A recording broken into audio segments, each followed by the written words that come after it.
Walking through the doors of the veterinary hospital that day, I was all set for another long shift. The place was a second home to me, a haven where my modest upbringing didn't matter, and my love for animals could shine. Little did I know, my world was about to tilt on its axis. He was there, leaning against the front desk, chatting with Janet, one of our seasoned nurses. His laughter filled the room, easy and genuine, catching my attention immediately. I couldn't help but pause, struck by the warmth in his eyes when he smiled. "Can I help you?" I asked, approaching them with a mix of curiosity and professional courtesy. "Oh, I was just thanking Janet here for taking care of Whiskers last week." "You guys do amazing work," he replied, his gaze meeting mine. There was an instant spark, an unspoken connection that I felt deep in my bones. "I'm Jerian," he added, extending his hand, which I shook, feeling a jolt of electricity at the contact. "I'm Carol," I said, my voice steadier than I felt. "I'm glad Whiskers is doing better. It's our job to make sure they get the care they need." Jerian nodded, his smile widening. "I can see the passion you all have for your work. It's inspiring. Actually, I'm here to volunteer. I want to help out in any way I can." His admission took me by surprise. Volunteers were common, but there was something about Jerian, a sincerity that couldn't be faked. His simple, unassuming manner was refreshing, especially when he shared that he came from a well-to-do family. It was a detail he mentioned offhandedly, as if it were the least interesting thing about him.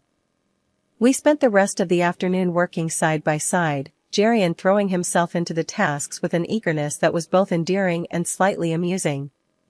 From feeding the animals to cleaning their enclosures, he didn't shy away from any job, no matter how dirty. After that first meeting at the veterinary hospital, things between Jerian and me started moving at a pace neither of us expected, but both secretly hoped for.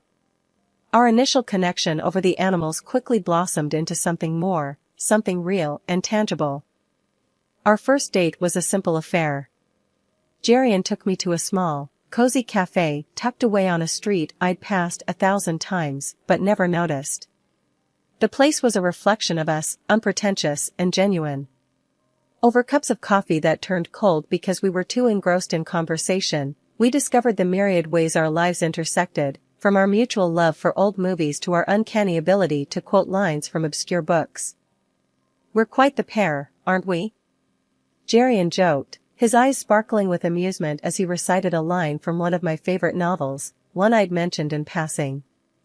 I laughed, surprised and delighted by his memory and effort. "Yeah, a regular Bonnie and Clyde," I quipped back, not missing a beat.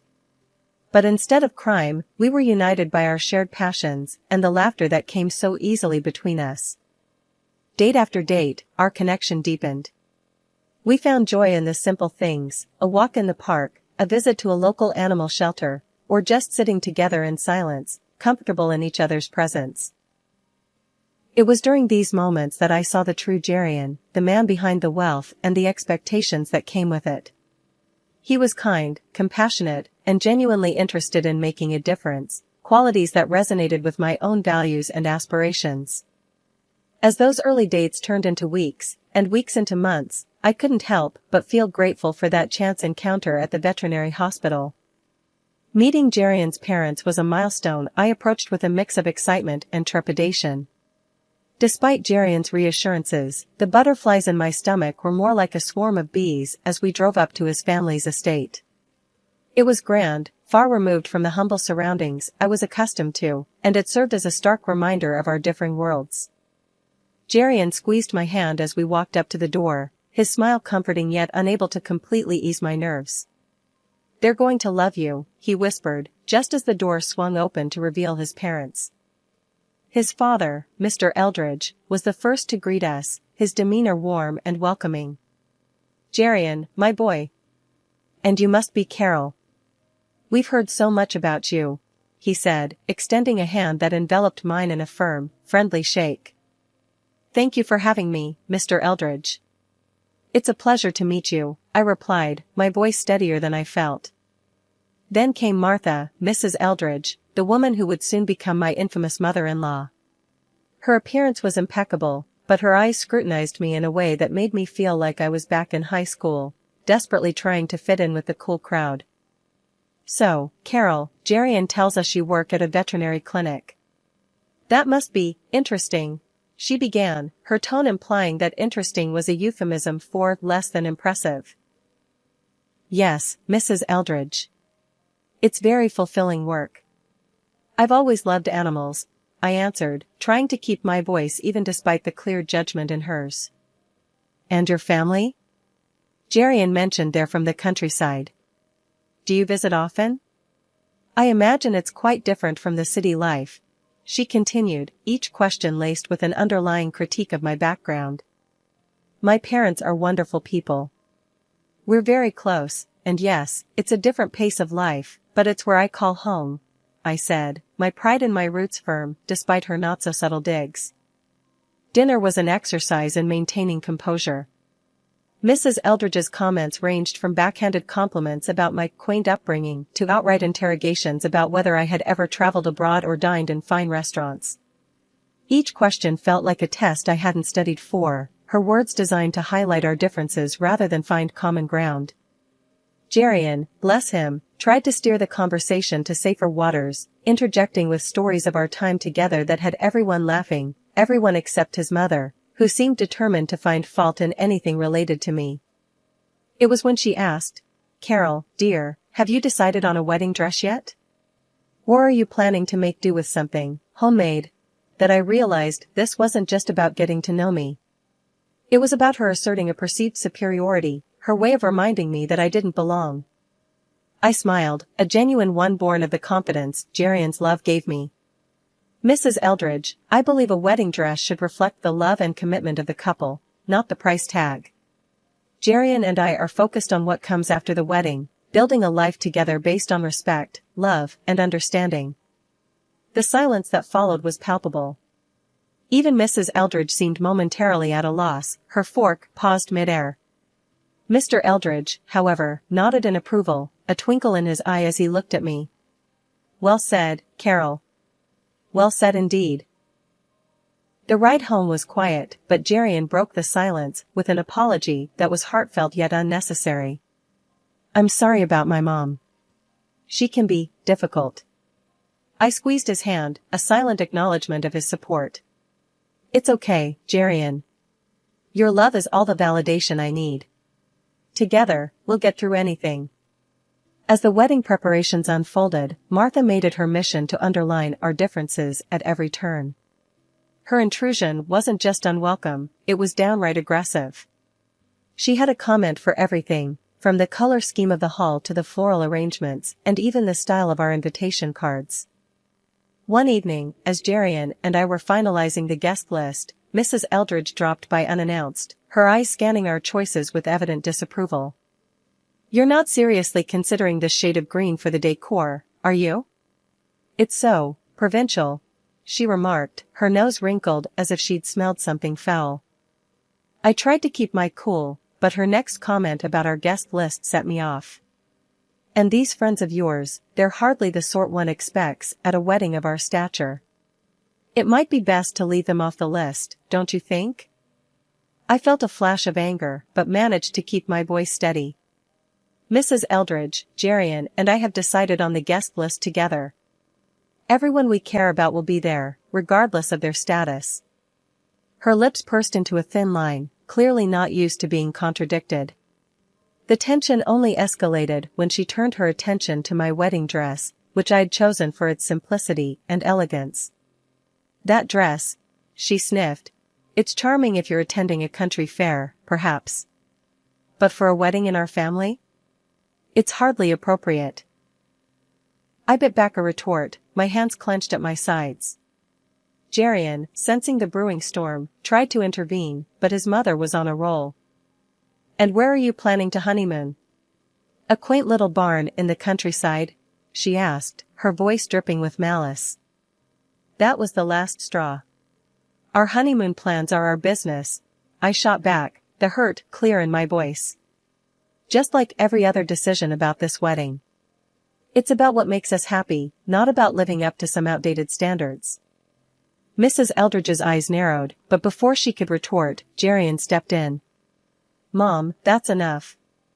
This is our wedding, Carol's and mine. We're making the decisions that are right for us. If you can't support that, maybe you should reconsider your involvement in the planning. The room went silent, the tension thick enough to cut with a knife. Mrs. Eldridge huffed, muttered something under her breath about speaking later, and stormed out. After she left, the air felt lighter, as if her departure had lifted a weight from the room. Jerian wrapped his arms around me, his apology whispered in my ear. I'm sorry, Carol.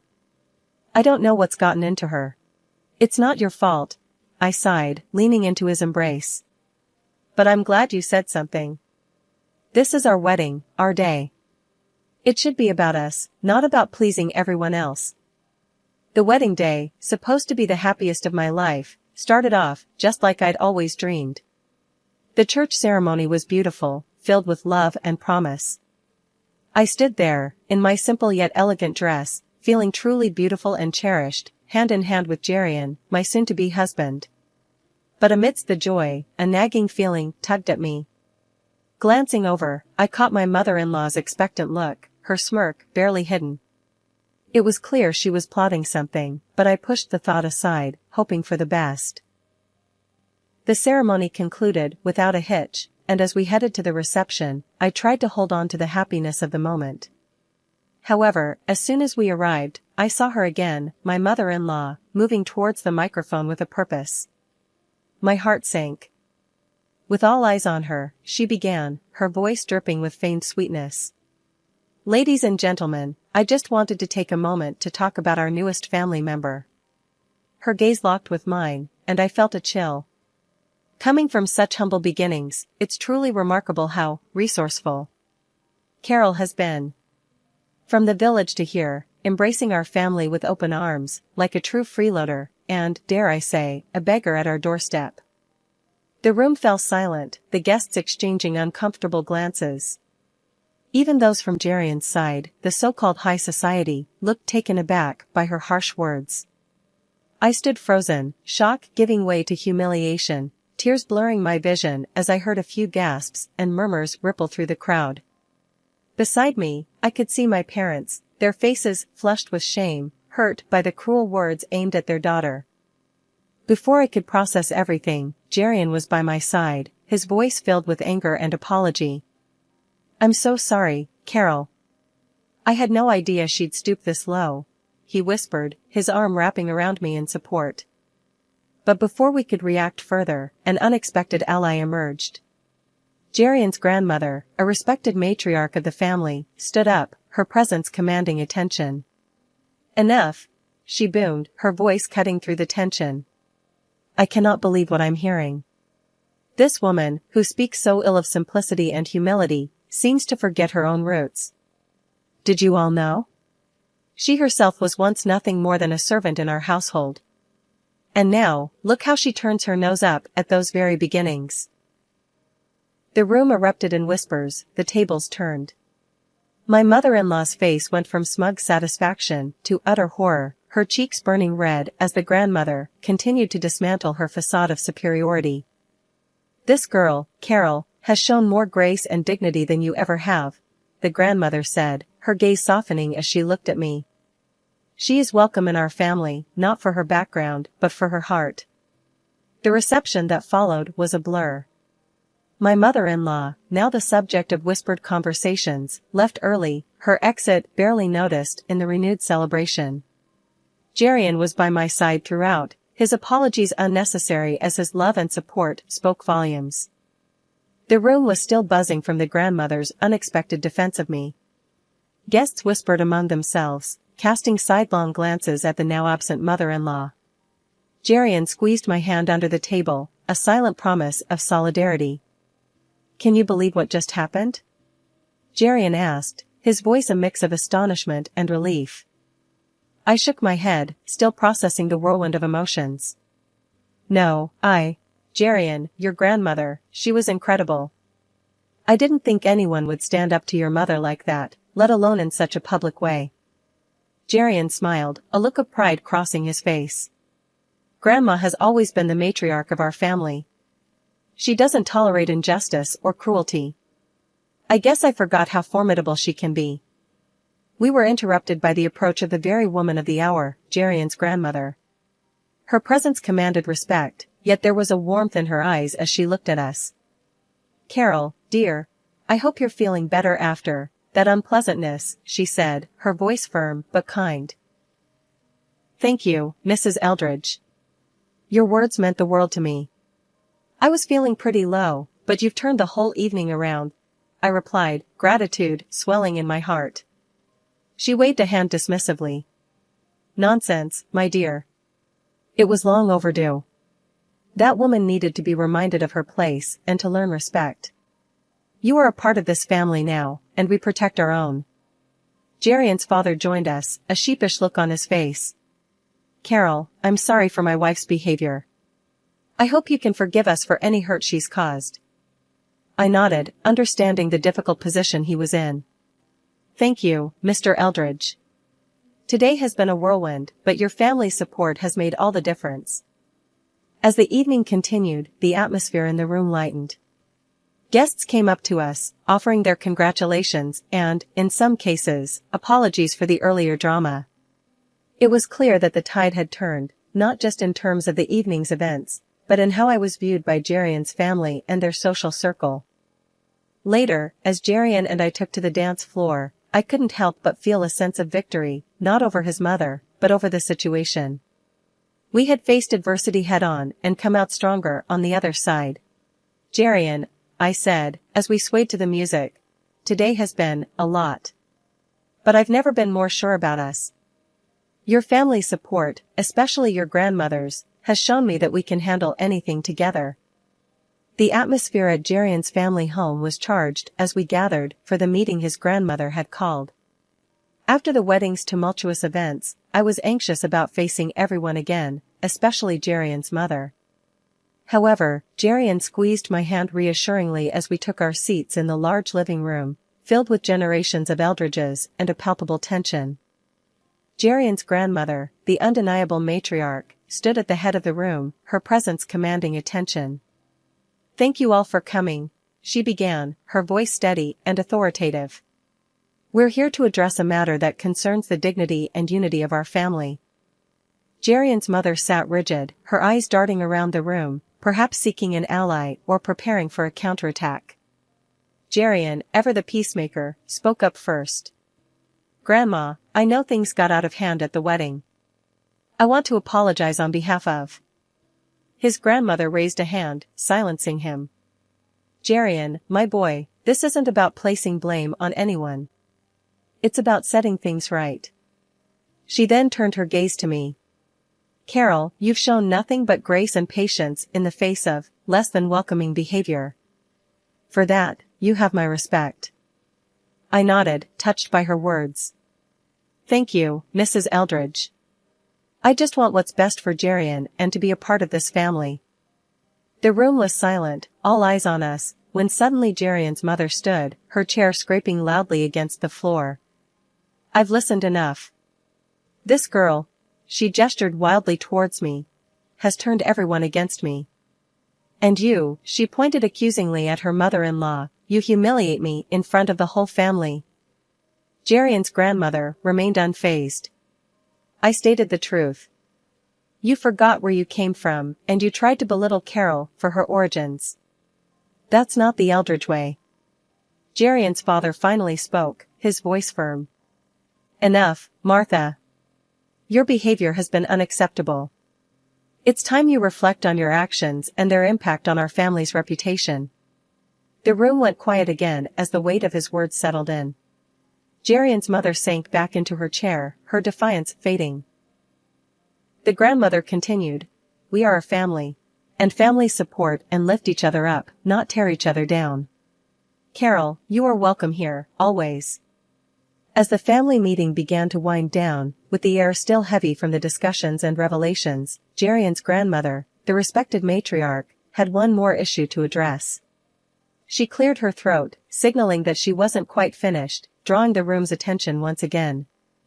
"Now, there's another matter I need to bring to light," she started, her tone serious, hinting at the gravity of what was to come. From her purse, she pulled out a long list, the paper rustling loudly in the quiet room. It's come to my attention that Martha's spending has been, to put it mildly, extravagant and irresponsible over the past month. The room fell silent, every pair of eyes fixed on the list that seemed to unravel like a scroll. Jerian's mother shifted uncomfortably in her seat, her earlier defiance melting into panic. These expenses, the grandmother continued, are not only frivolous, but are bleeding our family resources dry. This cannot go on. Martha, now pale, looked around, perhaps hoping for an ally, but finding none, she turned to her husband, desperation in her voice. You can't let her do this to me. You know we need the money for. Her husband, a man who had been quiet for most of the meeting, spoke up, his voice firm and devoid of any warmth he might have previously held for her. I agree with my mother. It's time you learned the value of hard work, Martha. I won't support your lavish lifestyle anymore. Martha's eyes widened, her mouth opening and closing, but no words came out. The realization that she was truly alone in this, that her actions had consequences, seemed to finally dawn on her. And if your behavior continues along this path, he added, the threat clear in his tone, I will have no choice but to seek a divorce. Our family's reputation and well-being come first. The finality in his statement left no room for argument. Martha was visibly shaken, her composure completely shattered. Tears streamed down her face as she looked around the room, perhaps finally understanding the severity of her actions and their impact on those she claimed to love. After our honeymoon, a blissful escape where the world seemed to revolve around just the two of us, Jerian and I returned to a reality that had shifted in our absence. The news that greeted us was unexpected. Jerian's father had divorced Mrs. Eldridge. Despite his love for his mother, Jerian stood by his father's decision. Mrs. Eldridge, now living in a modest apartment and grappling with the new necessity of finding employment, seemed a world away from the woman who had looked down on me with such disdain. It was a drastic change in fortune that I wouldn't wish on anyone, despite our past. One afternoon, not long after our return, the phone rang. Expecting it to be Jerian, who had popped out for a short errand, I answered, only to find myself on the line with Mrs. Eldridge. The conversation began awkwardly, her voice cold and tinged with the contempt that had characterized our interactions. I suppose you're satisfied, seeing me in this state, she started, her words sharp. I held the phone a little tighter, struggling to keep my voice even. It's not about satisfaction. This was never what I wanted.